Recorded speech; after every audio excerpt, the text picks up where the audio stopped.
नमस्कार दोस्तों, के एग्ज़ाम पार्ट में आपका स्वागत है। कैसे हैं आप सभी?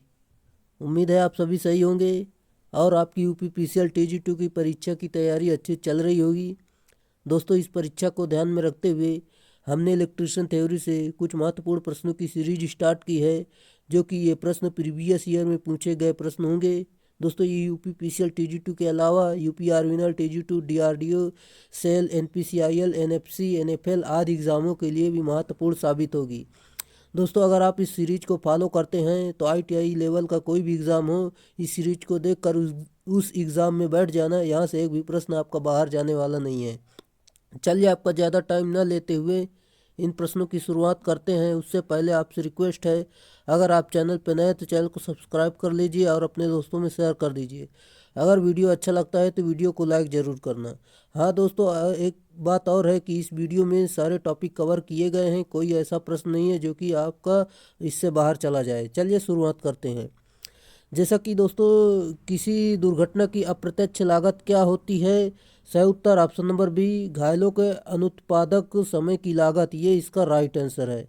अगला प्रश्न है, निम्न में से कौन सा शब्द 5S प्रणाली का भाग नहीं है? सही उत्तर ऑप्शन सी, जो कि स्वैप नहीं है, साइन है, शर्ट है और सस्टेन है, जो कि तीनों है। जैसे कि हम और इसमें बात करते हैं, जैसे कि देख सकते हैं आप, शॉर्ट और set in order, shine, standardise, sustain और 5S अवधारणा एक जापानी शब्दों का समाकलन है। आप इसे देख सकते हैं, दोनों भाषाओं में दिया गया है, जापानी में।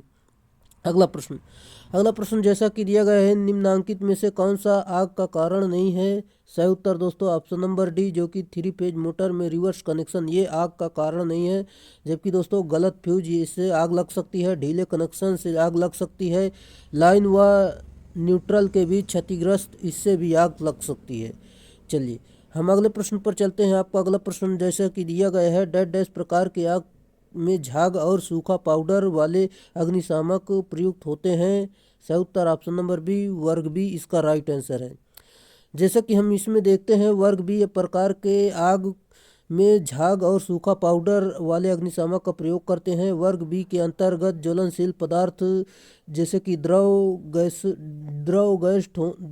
एवं ठोस, दोस्तों, जैसे कि द्रव एवं ठोस, जैसे कि मिट्टी का तेल, डीजल, पेट्रोल आदि से लगने वाली अग्नि होती है। इस प्रकार के अग्नि को बुझाने के लिए झाग वाले यंत्र एवं कार्बन डाइऑक्साइड वाले यंत्र प्रयुक्त होते हैं। जैसे कि वर्ग ए में जो आती है, लकड़ी, कंडा, कागज आदि से लगने वाली आग होती है।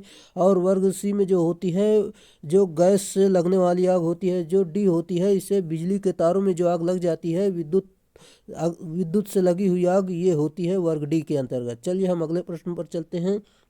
अगला प्रश्न है आपका, फ्रेंच कर्व किसके चित्रांकन के लिए प्रयुक्त किए जाते हैं? सही उत्तर ऑप्शन नंबर सी, अनियमित आकृतियां, इसका राइट आंसर है। जैसा कि यह लकड़ी, धातु या प्लास्टिक का बना होता है और इसमें विभिन्न प्रकार की कई आकृतियां बनी होती हैं। अगला प्रश्न जैसा कि दिया गया है, विद्युत चित्रांकन में एक ट्रांसफार्मर को किस प्रकार दर्शाया जाता है? सही उत्तर दोस्तों ऑप्शन नंबर सी, 2 प्रतिच्छेदन वृत्त, इसका राइट आंसर है, जैसे कि आप देख सकते हैं।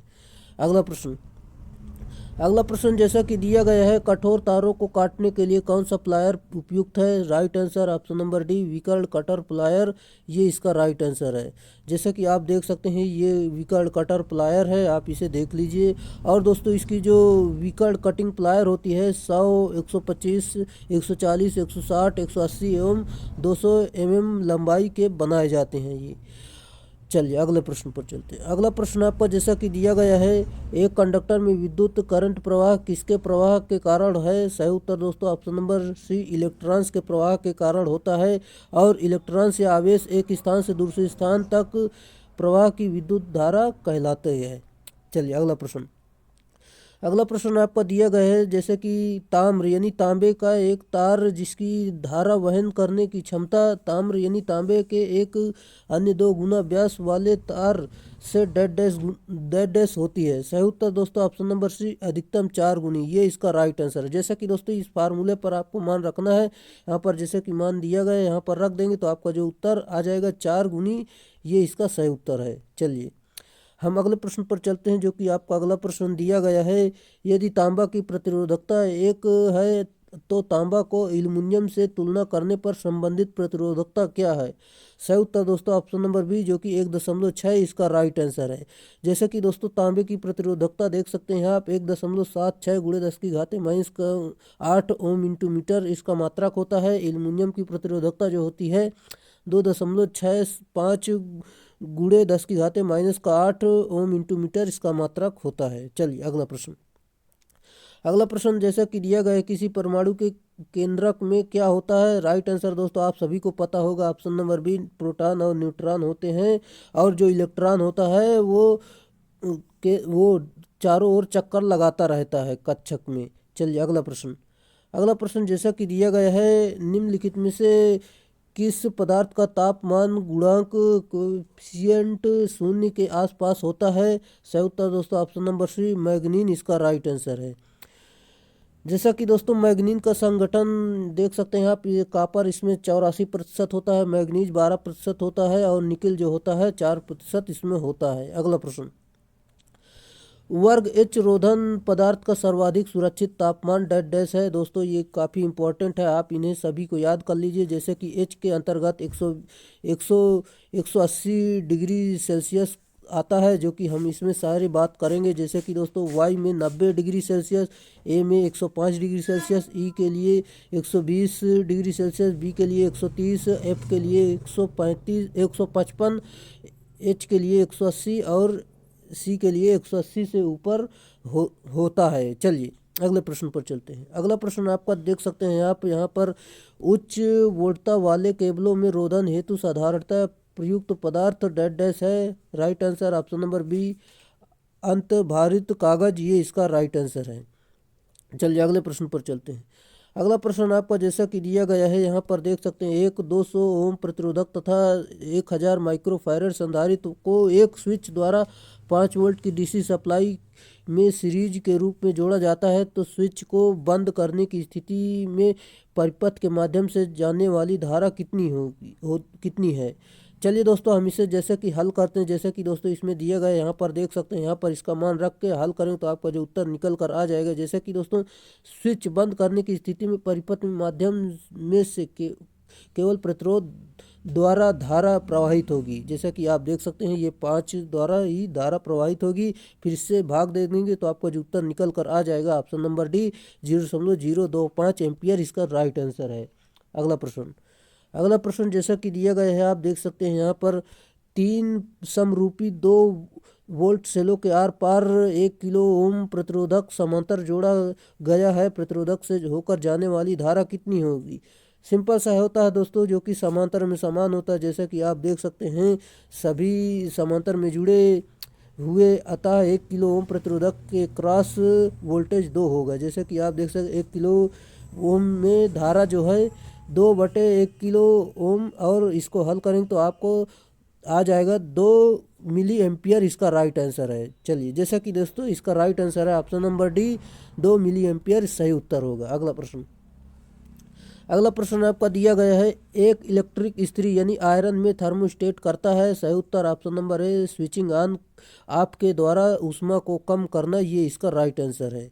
जैसा कि आप इसमें देख सकते हैं, निर्धारित ऊष्मा से अधिक ऊष्मा हो जाने पर परिपथ को थर्मोस्टेट ऑफ कर देता है तथा ऊष्मा कम होने पर परिपथ को ऑन कर देता है। ये इसका कुछ इंपॉर्टेंट फैक्ट था। अगला प्रश्न।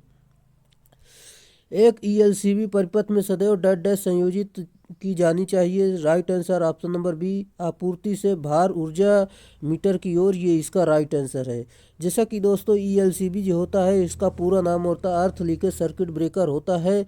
चलिए अगला प्रश्न। अगला प्रश्न आपका दिया गया है, स्विचों को डैश डैश एसेसरीज के रूप में वर्गीकृत किया गया है। सही उत्तर ऑप्शन नंबर है, कंट्रोलिंग इसका राइट आंसर है। जैसा कि दोस्तों स्विच विद्युत परिपथ को ऑन या ऑफ करता है तथा यह हस्तचालित होता है, और 0 से 50 वोल्ट वाली विद्युत परिपथ को ऑन या ऑफ करने के लिए कुंजियों का प्रयोग किया जाता है। 50 से 250 वोल्ट वाले विद्युत परिपथ को ऑन या ऑफ करने के लिए सामान्य स्विचों का प्रयोग किया जाता है, जैसे कि tumbler switch, surface switch, control switch, single pole switch इत्यादि का प्रयोग करते हैं। अगला प्रश्न। अगला प्रश्न जैसा कि दिया गया है, किसी द्रव माध्यम से विद्युत प्रवाह करने पर होने वाले रासायनिक परिवर्तनों की प्रक्रिया को डैश डैश कहा जाता है। राइट आंसर ऑप्शन नंबर ए इलेक्ट्रोलिसिस इसका राइट आंसर है। जैसा कि दोस्तों यहाँ पर इलेक्ट्रोलाइट के बारे में जान सकते हैं, विद्युत धारा के बारे में जान सकते हैं। जैसे कि हम इसमें देखते हैं ऐसा विलयन जिसमें विद्युत धारा प्रवाहित करने पर उसकी संरचना परिवर्तित हो जाए इलेक्ट्रोलाइट कहलाता है। यह प्रायः अम्लीय या कार्बनिक विलयन होता है इसमें। जैसे कि दोस्तों कार्बनिक विलयन में हम बात करते हैं जैसे कि तेल, वनस्पति तेल, एल्कोहल, स्पिरिट आदि आते हैं। और अम्ल रहित विलयन में हम बात करते हैं अशुद्ध जल आदि विद्युत जल इंसुलेटर होते हैं, अर्थात इलेक्ट्रोलाइट नहीं होते हैं। हम बात करते हैं विद्युत धारा। विद्युत धारा यानी आवेश के प्रवाह की दर को विद्युत धारा कहते हैं। जैसे कि I बराबर क्यू अपान टी होता है, इसका मात्रक एम्पियर होता है। अगला प्रश्न दिया गया है, निम्न में से किस नियम के सत्यापन के लिए तांबा और रजत यानी सिल्वर वोल्टमीटर का उपयोग किया जाता है।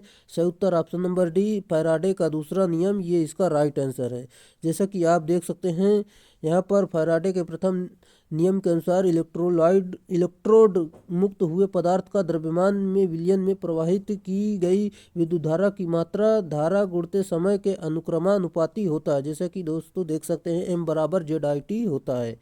आप दूसरा नियम भी देख सकते हैं। हम अगले प्रश्न पर चलते हैं। जैसे कि आपका अगला प्रश्न दिया गया है, क्षारीय सेलों में निकिल हाइड्रोक्साइड और निकिल पाउडर का इस्तेमाल डैश डैश के रूप में होता है।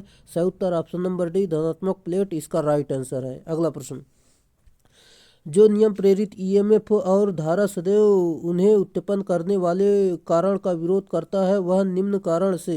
Right answer option number A Lenz का नियम, ये इसका राइट आंसर है। इसका फार्मूला होता है E बराबर -n डी पाई अपान dt, इसका फार्मूला होता है। अगला प्रश्न जैसा कि दिया गया है, निम्न में से कौन फ्लक्स की इकाई नहीं है। सही उत्तर दोस्तों ऑप्शन नंबर बी जो कि टेस्ला नहीं है, जबकि दोस्तों वेबर होती है, मैक्सवेल होती है। ये दोनों मान लो दोनों इकाई इसकी होती है, जबकि टेस्ला की होती है वो टेस्ला की जो होती है फ्लक्स घनत्व टेस्ला की इकाई होती है। इसका फार्मूला भी आप जान सकते हैं, V बराबर फाई अपान ए होता है, जो कि इसका मात्रक टेस्ला होता है, वेबर प्रति मीटर स्क्वायर। अगला प्रश्न सामग्री का वह गुण जो इसमें पैदा हुए चुंबकीय फ्लक्स का विरोध करता है कहलाता है। सही उत्तर दोस्तों ऑप्शन नंबर डी प्रतिष्ठम्भ यानी रिलेक्टेंस इसका राइट आंसर है। चलिए जैसा कि हम अगले प्रश्न पर चलते हैं। आपका अगला प्रश्न दिया गया है, लेंज नियम निम्नलिखित के संरक्षण के नियम का परिणाम है। सही उत्तर दोस्तों ऑप्शन नंबर सी ऊर्जा इसका राइट आंसर है। अगला प्रश्न, एसी सर्किट में अगर वोल्टेज और करंट के बीच फेज का अंतर 90 डिग्री है तो विद्युत शक्ति डैश डैश होगी। सही उत्तर ऑप्शन नंबर डी शून्य इसका राइट आंसर है। जैसा कि दोस्तों इसका फार्मूला होता है P बराबर VI cos फाई, ये इसका फार्मूला होता है। P बराबर 0 रख दिया गया तो यहाँ पर देख सकते हैं पूरा आपका 0 हो जाएगा। मतलब थीटा बराबर आपका वो cos फाई बराबर 0 रख देंगे तो पूरा इसका मान 0 हो जाएगा, इसलिए इसका आंसर है शून्य, इसका राइट आंसर है। अगला प्रश्न, डेल्टा कनेक्शन में लाइन वोल्टेज डैश डैश बराबर है। सही उत्तर दोस्तों option number C phase voltage इसका राइट आंसर है।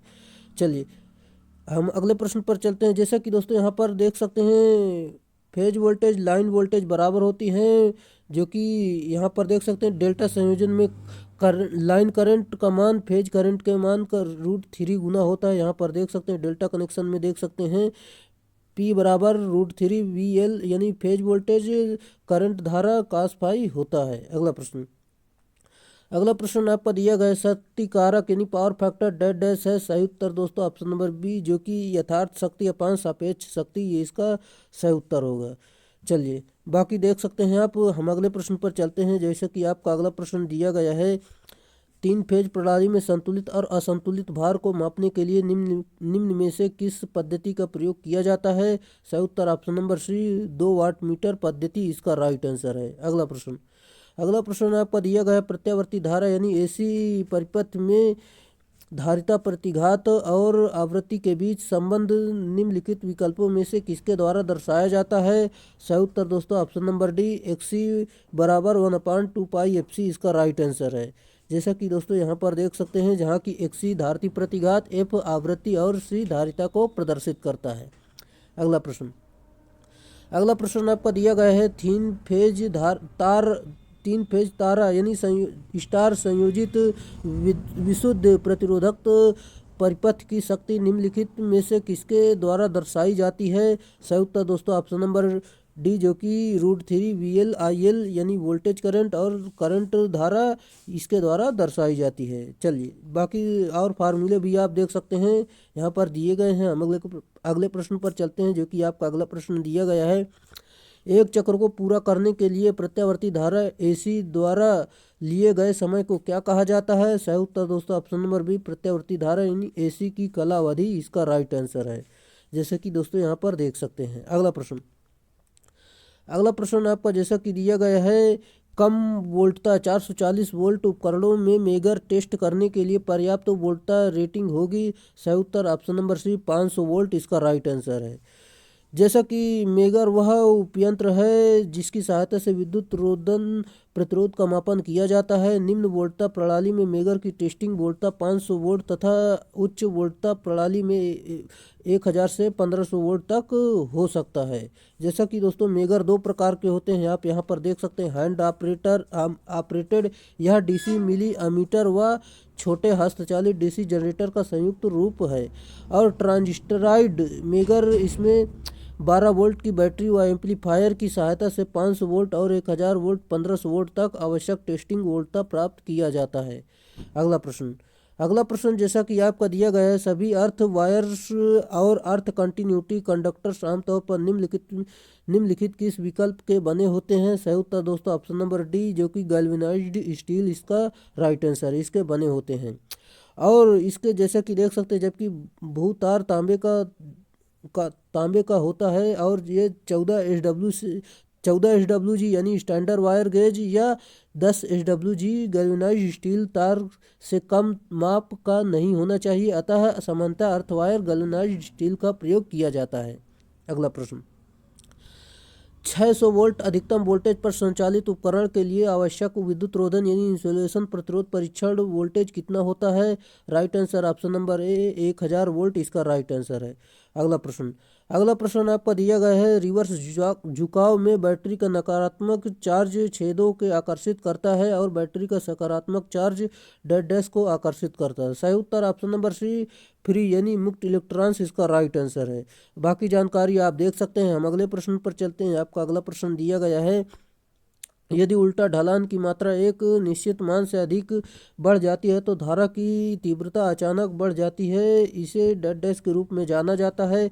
सही उत्तर दोस्तों ऑप्शन नंबर बी सहसंयोजक बैंड के टूटने इसका राइट आंसर है। चलिए हम अगले प्रश्न पर चलते हैं। जैसा कि आपका अगला प्रश्न दिया गया है, पी टाइप अर्धचालक यानी सेमीकंडक्टर में डोपिंग के लिए निम्नलिखित सामग्रियों में किस प्रकार का उपयोग किया जाता है? सही उत्तर दोस्तों ऑप्शन नंबर ए इंडियम इसका राइट आंसर है।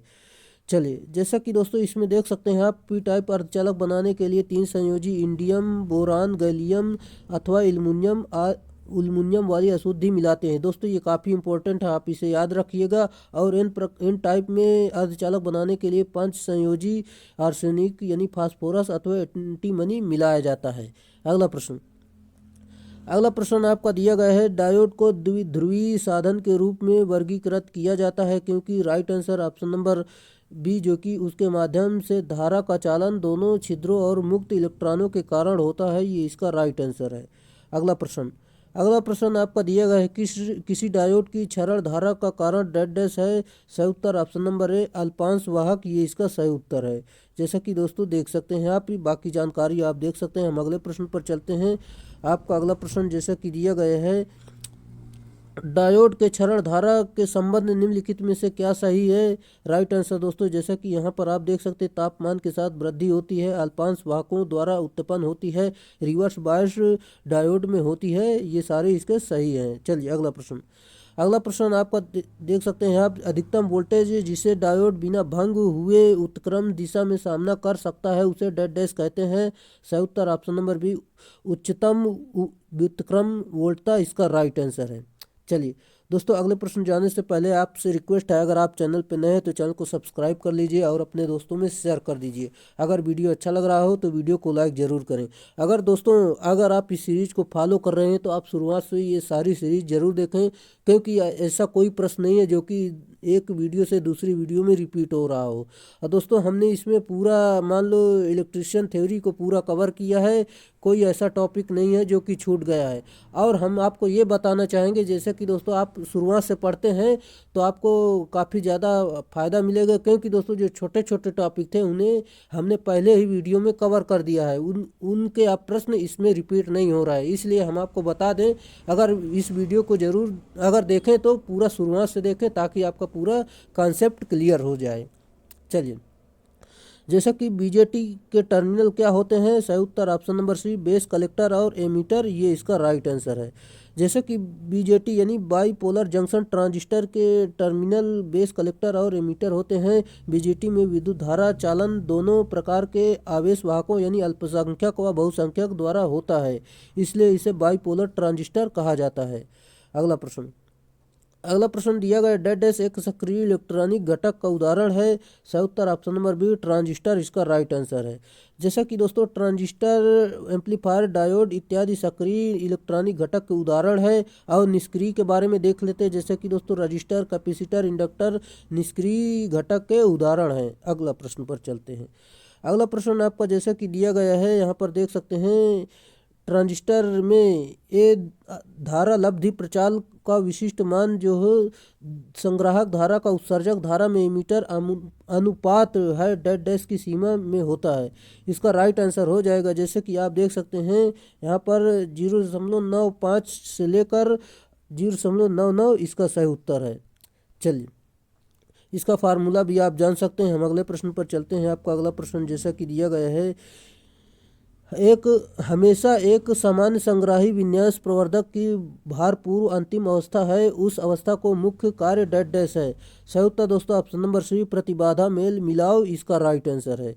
जैसा कि दोस्तों यहाँ पर देख सकते हैं, एम्पलीफायर के अंतिम अवस्था के लोड से पहले कॉमन कलेक्टर विन्यास प्रयोग किया जाता है। इसका मुख्य यह है कि यह इम्पीडेंस मैचिंग प्रदान करता है।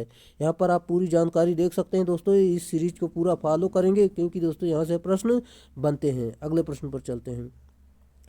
अगला प्रश्न आपका दिया गया, प्रवर्धक यानी एम्पलीफायर युग्मन में संधारित्र का प्रयोग किस लिए किया जाता है? सही उत्तर ऑप्शन नंबर बी, दिष्ट धारा को आउटपुट के साथ मिलने से रोकने के लिए, ये इसका राइट आंसर है। चलिए, जैसे कि हम बात करते हैं, एम्पलीफायर में युग्मन संधारित्र का प्रयोग इसलिए करते हैं जैसे कि डीसी को ब्लॉक करता है और एसी को पास करता है, जिसे आरएल यानी लोड प्रतिरोध के क्रॉस आवश्यक आउटपुट प्राप्त होता है। अगला प्रश्न आपका जैसा कि दिया गया है, किस प्रकार के शक्ति प्रवर्धक में संग्राहक धारा प्रविष्ट संकेत के आधे चक्र से कम प्रवाह करता है? सही उत्तर ऑप्शन नंबर सी, वर्ग सी प्रवर्धक यानी वर्ग सी एम्पलीफायर इसका राइट आंसर है। जैसा कि दोस्तों यहाँ पर हम पहले से चिन्ह इसलिए लगा देते हैं ताकि आपको पीडीएफ में चिन्ह लगा हुआ मिले, इसलिए हम इसका चिन्ह लगा देते हैं ताकि आपको एग्ज़ाम के टाइम पर रिवाइज करने में आसानी हो। अगला प्रश्न, मॉस्फेट के गेट परिपथ की प्रतिबाधा किस कोटि की होती है? सही उत्तर ऑप्शन नंबर सी, 10⁹ ओम इसका सही उत्तर है। चलिए, जैसा कि दोस्तों मॉस्फेट का पूरा नाम जो होता है metal oxide semiconductor field effect transistor होता है। मॉस्फेट में 3 टर्मिनल, ड्रेन, सोर्स और गेट होते हैं।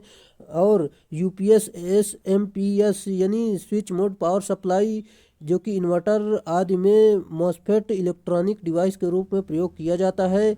और अगले प्रश्न पर अगला पॉइंट चलते हैं। जैसा कि दोस्तों मॉस्फेट जो होता है ये लोअर स्विचिंग लॉस और higher conduction loss as compare to BJT के उसमें होता है। जैसे कि दोस्तों इसके निर्माण में सिलिकॉन ऑक्साइड का प्रयोग एक इंसुलेटिंग मीडियम की तरह गेट और चैनल के बीच होता है।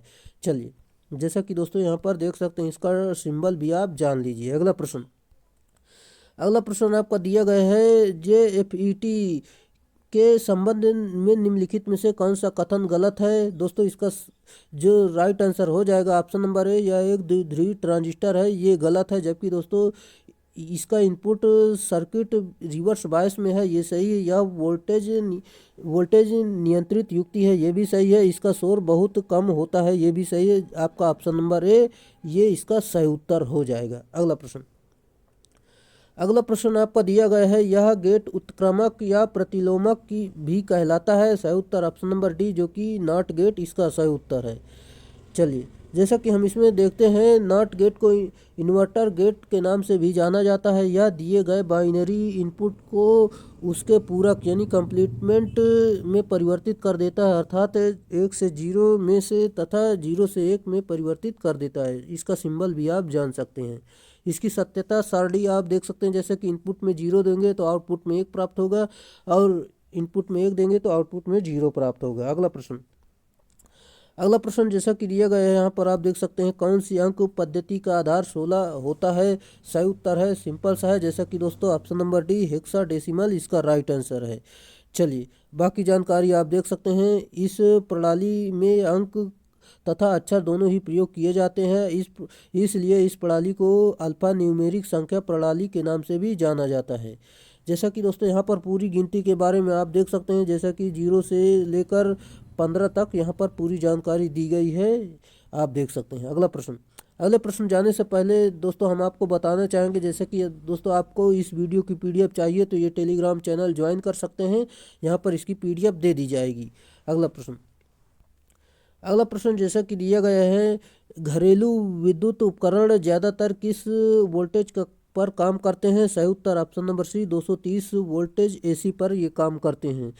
जैसा कि एसी वोल्टेज को आसानी के साथ ट्रांसफार्मर की सहायता से कम या अधिक में बदला जा सकता है। भारत में एसी के लिए आवृत्ति का मान 50 हर्ट्ज प्लस माइनस 1.5 निर्धारित किया गया है और एसी पावर सप्लाई में आवश्यकता अनुसार डीसी पावर सप्लाई में डिस्टकारी की सहायता से परिवर्तित किया जाता है। अगला प्रश्न आपका दिया गया है, सीलिंग पंखे की जमीन से न्यूनतम ऊंचाई होनी चाहिए। सही उत्तर ऑप्शन नंबर बी 2.5 मीटर होनी चाहिए।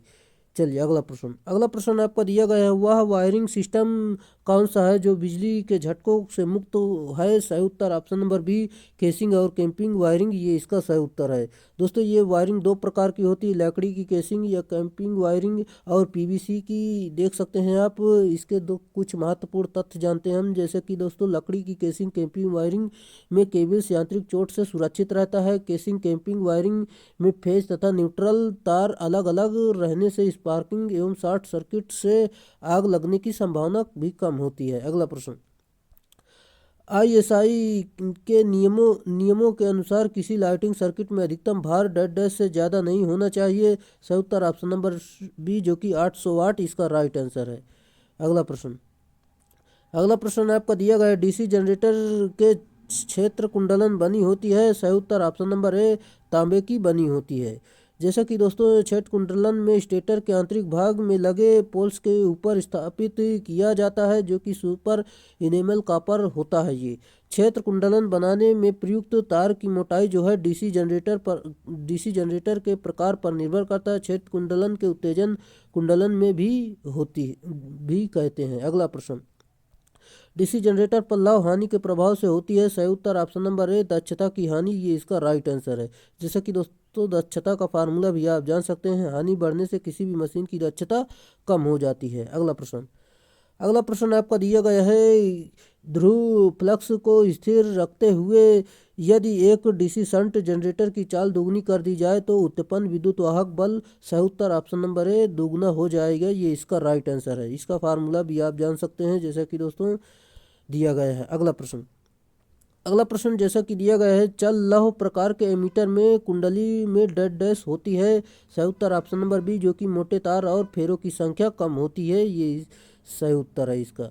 जैसा कि दोस्तों चल लौह उपयंत्रिणी एमीटर वोल्टमीटर डीसी एवं एसी दोनों ही विद्युत सप्लाई में प्रयोग किए जाते हैं। चल लौह प्रकार के उपयंत्रों में वायु घर्षण अवमंदक प्रणाली प्रयोग की जाती है। इस यंत्र का पैमाना समरूप नहीं होता है। अगला प्रश्न आपका दिया गया है, यदि एक विद्युत मशीन यांत्रिक ऊर्जा को विद्युत ऊर्जा में परिवर्तित करती है तो इसे डैश डैश कहा जाता है। सही उत्तर ऑप्शन नंबर ए जनरेटर कहते हैं। जो कि यांत्रिक ऊर्जा को विद्युत ऊर्जा में बदलता है, इसे जनरेटर कहते हैं। और विद्युत ऊर्जा को जो यांत्रिक ऊर्जा में बदलती है उसे मोटर कहते हैं। चलिए, जैसा कि दोस्तों वह विद्युत मशीन जो कि दोस्तों ये वही दिया गया है, ये फैराडे के बाएं हाथ के नियम पर कार्य करता है। मोटर जो होती है फैराडे के बाएं हाथ के नियम पर कार्य करती है। जनरेटर जो होता है दाएं हाथ के नियम पर कार्य करता है। डीसी जनरेटर की आधारित विशेषताएं चुंबकीय विशेषताओं अथवा खुली परिपथ विशेषताओं को संदर्भित करने का सही तरीके को चयन करें। सही उत्तर ऑप्शन नंबर बी जो कि E0/IF राइट आंसर है। अगला प्रश्न आपका दिया गया, डीसी मशीन में हिस्टैरिसीस हानि डैश डैश कम से कम पर निर्भर करता है। सही उत्तर ऑप्शन नंबर डी हवादार हवा के प्रवाह की दर, ये इसका राइट आंसर है।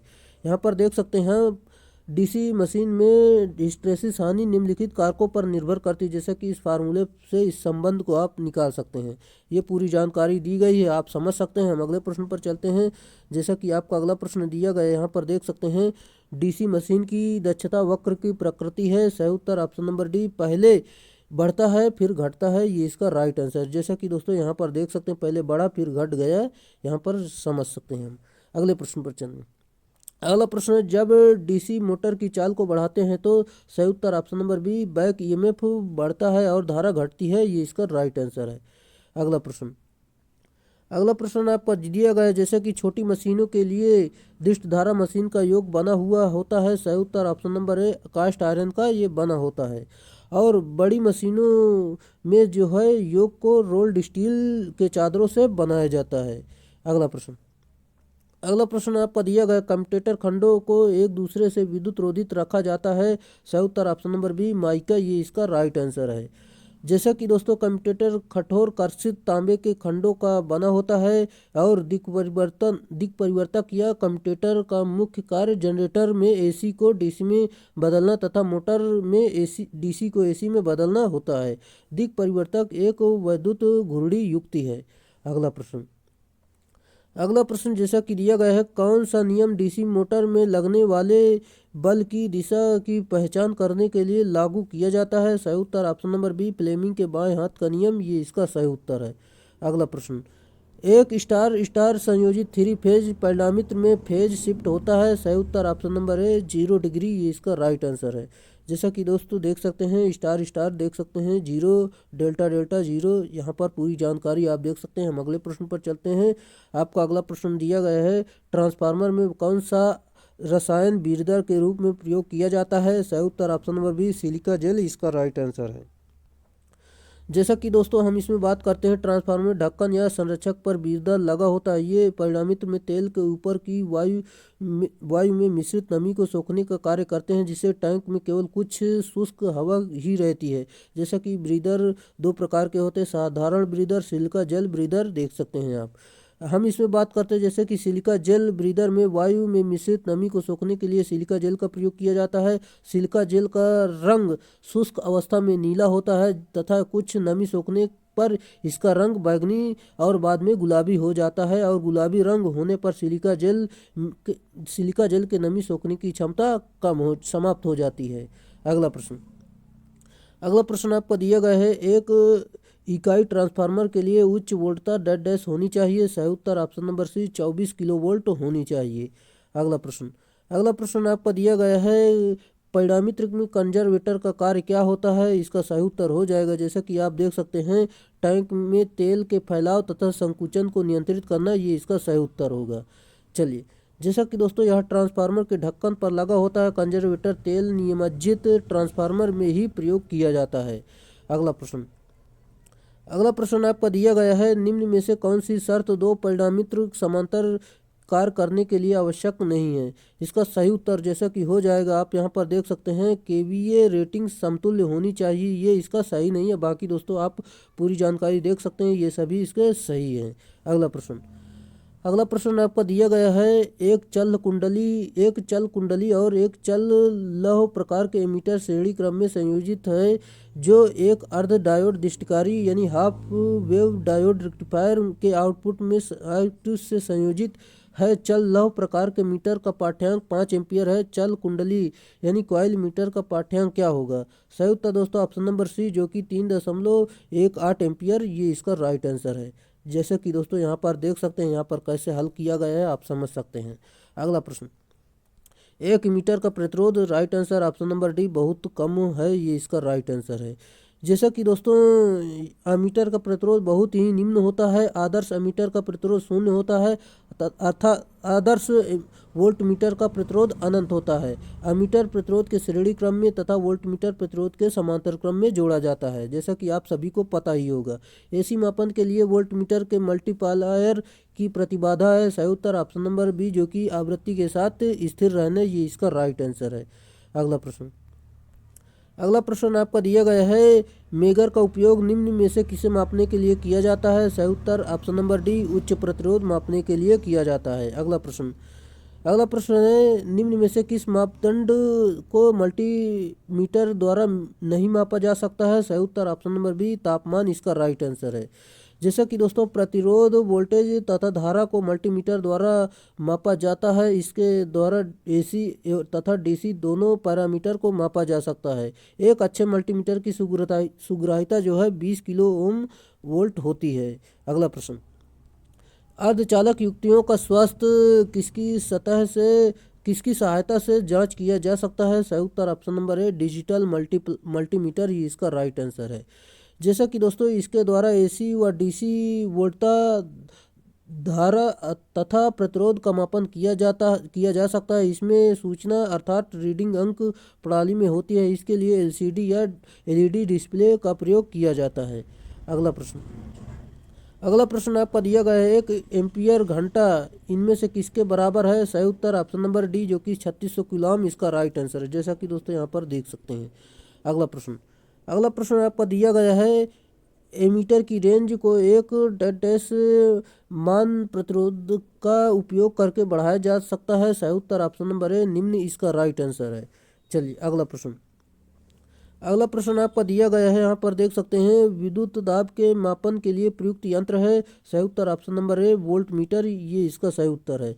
जैसा कि दोस्तों शक्ति मापन के लिए वाट मीटर का प्रयोग किया जाता है, धारा मापन के लिए एम्पियर मीटर का प्रयोग किया जाता है, पावर फैक्टर मापन के लिए पावर फैक्टर मीटर का प्रयोग किया जाता है। ये सारी जानकारी आप ध्यान रखिएगा। अगला प्रश्न, वाट मीटर का प्रयोग क्या मापन के लिए किया जाता है? अभी हमने आपको बताया, जैसा कि दोस्तों ऑप्शन नंबर बी शक्ति मापने के लिए किया जाता है। अगला प्रश्न, जैसा कि धारा मापने के लिए मीटर का प्रयोग करते हैं, वोल्टता के लिए आप सभी लोग जानते होंगे। अगला प्रश्न पर चलते हैं।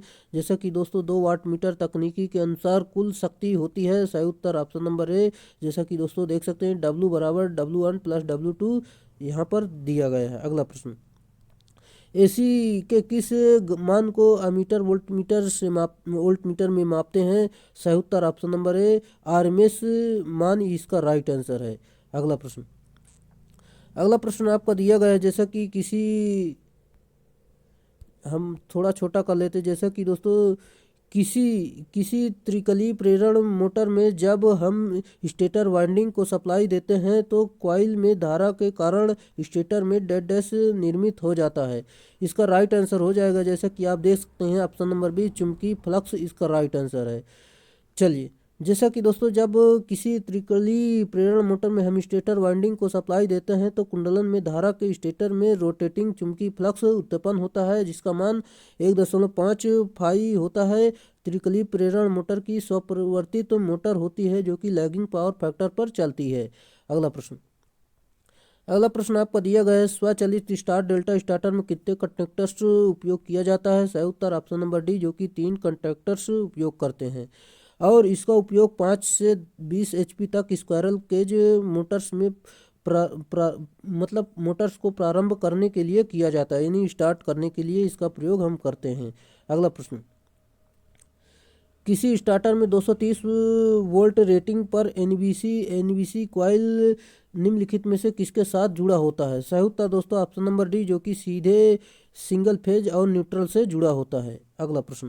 अगला प्रश्न आपका दिया गया है, एक सिंक्रोनस मोटर का रोटर हमेशा किस गति से घूमता है? सही उत्तर हो जाएगा, जैसा कि दोस्तों आप देख सकते हैं ऑप्शन नंबर सी सिंक्रोनस गति से कम, इसका राइट आंसर है। जैसा कि दोस्तों सिंक्रोनस स्पीड भी आप देख सकते हैं यहाँ पर दी गई है। सिंक्रोनस मोटर मुख्य रूप से प्रेरण मोटर होती हैं जो कि प्रायः तुल्यकालिक गति से कम गति पर घूमती हैं। इनका उपयोग औद्योगिक क्षेत्र में 85% तक होता है। अगला प्रश्न आपका दिया गया है, आपके पास अपनी दुकान पर निम्नलिखित सिंगल फेज इंडक्शन मोटर्स है। इसका उपयोग उपभोक्ता एक मोटर खरीदना चाहता है जिससे कि पूर्ण लोड पर उच्चतम पावर फैक्टर हो। आप किसका सुझाव देंगे? सही उत्तर हो जाएगा जैसे कि आप देख सकते हैं option number C, capacitor start, capacitor run type इसका राइट आंसर है। बाकी हम अगले प्रश्न पर चलते हैं। पूरी जानकारी आप देख सकते हैं जो कि इम्पोर्टेंट है। हम अगले प्रश्न पर चलते हैं जो कि आपका अगला प्रश्न दिया गया है। एक मान छोटा छोटा कर लेते हैं, जैसे कि एक मान आपका दिया गया है। एक मान संधारित यानी कैपेसिटर, एक मान कैपेसिटर संधारित परिवर्तित एवं संचालित सिंगल फेज प्रेरण मोटर यानी single value capacitor start and run single phase induction motor के संबंध में इनमें से कौन सा विकल्प सही नहीं है। आपको बताना है इसमें से कौन सा सही नहीं है। जैसा कि इसमें देखते हैं हम, इसे भारी लोड के साथ परिवर्तित किया जा सकता है, ये सही नहीं है। जबकि दोस्तों यह कम शोर के साथ संचालित होती है और इसे ओवरलोड की स्थिति में संचालित किया जा सकता है और यह उच्च दक्षता प्रदान करता है। ये सारे सही, जबकि ऑप्शन नंबर सी आपका राइट आंसर है। चलिए, जैसा कि दोस्तों इसका डायग्राम भी आप देख सकते हैं। इसका प्रयोग जो है छत के पंखे, मेज के पंखे, induction regulator, arc welding control इत्यादि में किया जाता है। अगला प्रश्न आपका दिया गया है, समानता निम्नलिखित में से किसमें यूनिवर्सल मोटर का उपयोग नहीं किया जाता है। सही उत्तर दोस्तों option number B, recording instrument में इसका प्रयोग नहीं किया जाता, जबकि मिक्सर ग्राइंडर में, ड्रिलिंग मशीन में, सिलाई मशीन में यूनिवर्सल मोटर का प्रयोग करते हैं। जबकि दोस्तों रिकॉर्डिंग संकेतक युक्तियों में हम प्रतिष्ठा यानी रिलक्टेंस मोटर का प्रयोग इसमें करते हैं। चलिए, जैसा कि यूनिवर्सल में तो हम ही आपको बता दिए हैं, मिक्सर ग्राइंडर, सिलाई मशीन और यूनिवर्सल मोटर में इसका प्रयोग किया जाता है। अगला प्रश्न, एक स्लिप्ड फेज इंडक्शन मोटर के लिए प्रवर्धन कुंडली यानी स्टार्टिंग वाइंडिंग डेड डैश होती है, जबकि मुख्य कुंडली यानी मेन वाइंडिंग डेड डैश होती है। सही उत्तर ऑप्शन नंबर सी, अत्यधिक प्रतिरोधी यानी अत्यधिक प्रतिघाती इसका राइट आंसर है। अगला प्रश्न, प्रत्यावर्ती का कार्य सिद्धांत है। सही उत्तर ऑप्शन नंबर है, फैराडे के विद्युत चुंबकीय प्रेरण के नियम पर ये कार्य करता है। बाकी जानकारी आप देख लेना। हम अगले प्रश्न पर चलते हैं। अगला प्रश्न आपका जैसा कि दिया गया है आप देख सकते हैं, प्रत्यावर्तित यानी अल्टरनेटर की दक्षता इसकी डेड डैश के बढ़ने पर हमेशा बढ़ती है। सही उत्तर ऑप्शन नंबर बी, शक्ति इसका राइट आंसर है। अगला प्रश्न, जैसा कि अगला प्रश्न आपका दिया गया है, यहाँ पर आप देख सकते हैं, समुन्नत पुल प्रकार के घूर्णक यानी रोटर का उपयोग प्रत्यावर्तितों के में किया जाता है। ये किस प्रकार के मूवर्स द्वारा संचालित होते हैं। सही उत्तर ऑप्शन नंबर सी, निम्न और माध्यम गति के प्राइम मूवर्स, ये इसका सही उत्तर है। चलिए, जैसा कि दोस्तों इसके घूर्णक की लंबाई कम तथा व्यास अधिक होता है तथा इसके नाम समुन्नत प्रकार के घूर्णक उच्च गति के लिए प्रयोग किए जाते हैं। अगला प्रश्न आपका दिया गया है, प्रत्यावर्तितों में अवमंदक कुंडली में किस लिए दी जाती है। सही उत्तर ऑप्शन नंबर डी, जो कि चाल दोलन प्रभाव घटाने के लिए, ये इसका राइट आंसर है। अगला प्रश्न आपका दिया गया है, यहाँ पर देख सकते हैं, बिजली घरों में रिएक्टिव पावर नियंत्रण के लिए कौन सा मोटर भी प्रयुक्त किया जाता है। सही उत्तर option number B, synchronous motor इसका प्रयोग किया जाता है।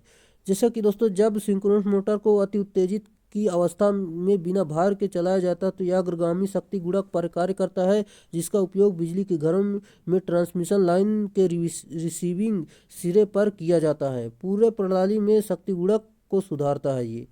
अगला प्रश्न आपका दिया गया है, उत्तेजना यानी एक्साइटेशन बदल कर सिंक्रोनस मोटर को विभिन्न पावर फैक्टर पर संचालित किया जा सकता है। ओवर एक्साइटेड सिंक्रोनस मोटर निम्न में से किस पर संचालित होते हैं।